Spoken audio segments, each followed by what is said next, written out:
Hi, my name is Carissa Laffey, and today I'm going to be showing you an activity that will help you utilize the coastal prairie on the Bolivar Habitat Preserve.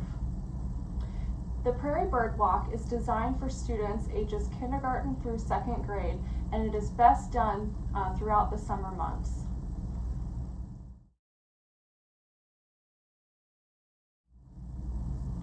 For Prairie Bird Walk, you will need sunscreen, bug spray, and also the Sibley Birds East field guide.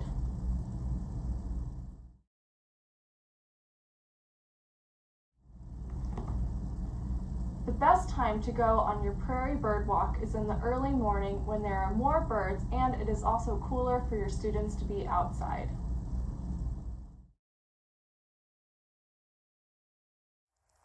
Take your students on a walk through the coastal prairie habitat.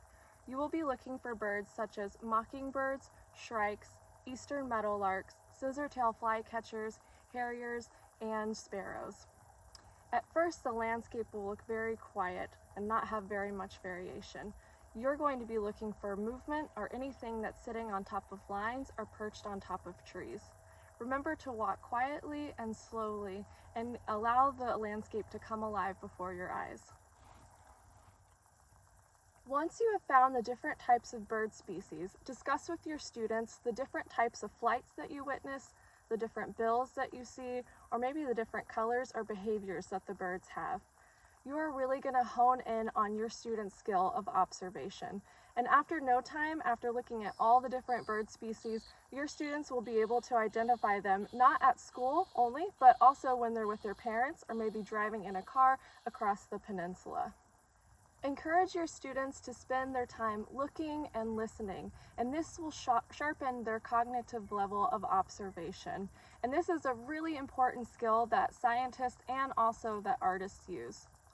When you get back to the classroom, make sure that you make a list of the different species that you saw and all of the behaviors that you witnessed.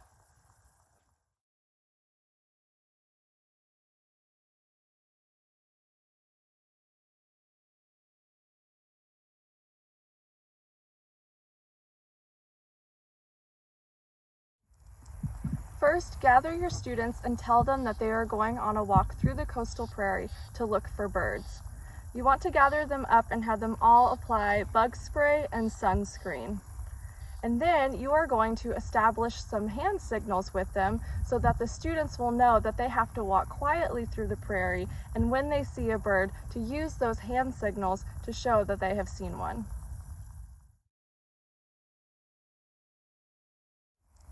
Here are some different hand signals that you can use with your students.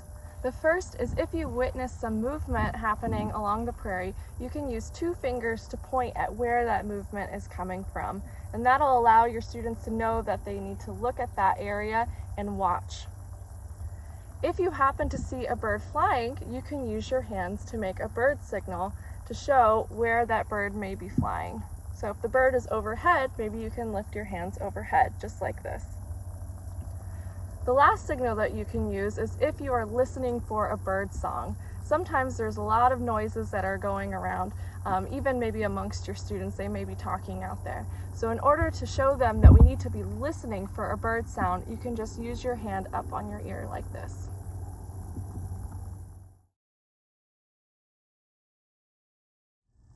In the field, you are going to find many different species of birds. When you return to the classroom, write the names of all of the different birds that you found on the whiteboard. Then, help your students to look through the Sibley Birds East guide and find those birds to learn more information about them. Mockingbirds will sing proudly, mimicking other birds.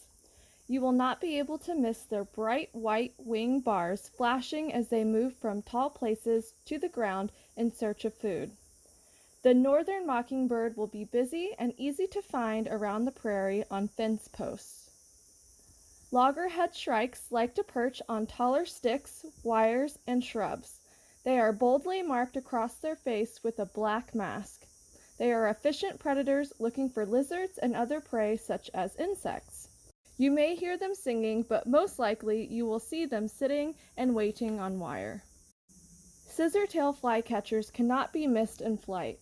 They have a very long forked tail and bright pink and peach color underneath their wings and lower on their bellies. If you see them on the wires, their tail is longer than any bird you will see on the peninsula. The northern harrier is a bird of prey and can be seen flying low over grasslands in search of rodents. Harriers have a white rump patch easily seen as they fly low over the ground. Many sparrows live in prairies. You may not be able to identify individual species, but you will see small sparrows on tops of grasses appearing to sing and then disappearing again. The eastern meadowlark is almost always heard before it is seen. Listen for the most beautiful song and look in that direction. You will find them perched on a taller shrub or fence post. They have bright yellow chest with a prominent black spot. If you see one take off, you will see white feathers on either side of its tail.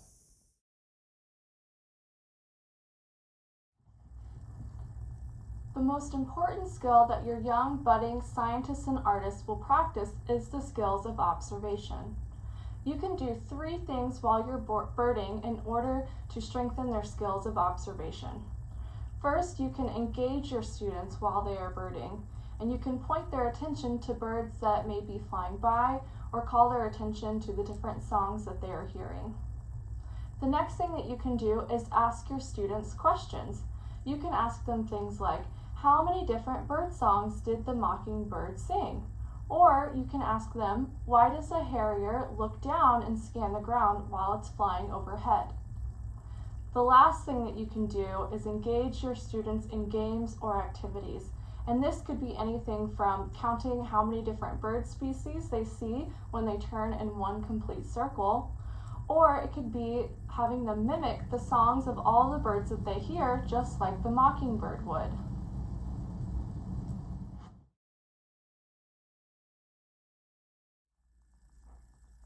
Anytime that you're outside, make sure that you're meeting the basic needs of your students.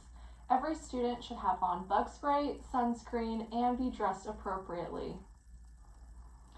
If some of your students are having trouble walking through the prairie quietly, make sure that you demonstrate for them how to point out a bird and show the other students that there is activity nearby without making a sound. And remember, you can also establish hand signals so that your students can show other students what they are seeing while they're walking.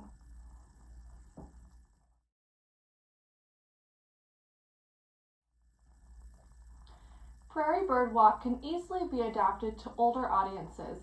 If you're interested, visit the Hawk Walk video for ages 3rd through 5th grade, or watch the Neotropic Bird Migration video for ages 6th through 8th grade.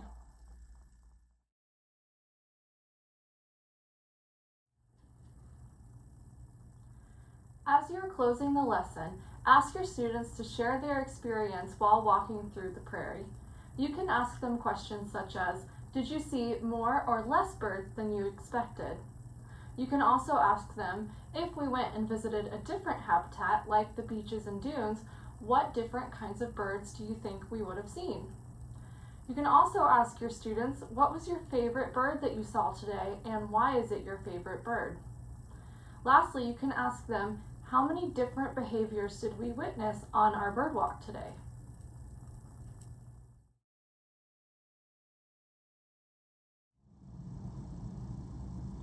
There are several different follow-up activities that you can use with the Prairie Bird Walk. The first is asking your students to draw a portrait of the favorite bird species that they saw of the day. Or you can have your students write a story. They can write a story about their experience or a story in the day of the life of their favorite bird that they have witnessed on their bird walk.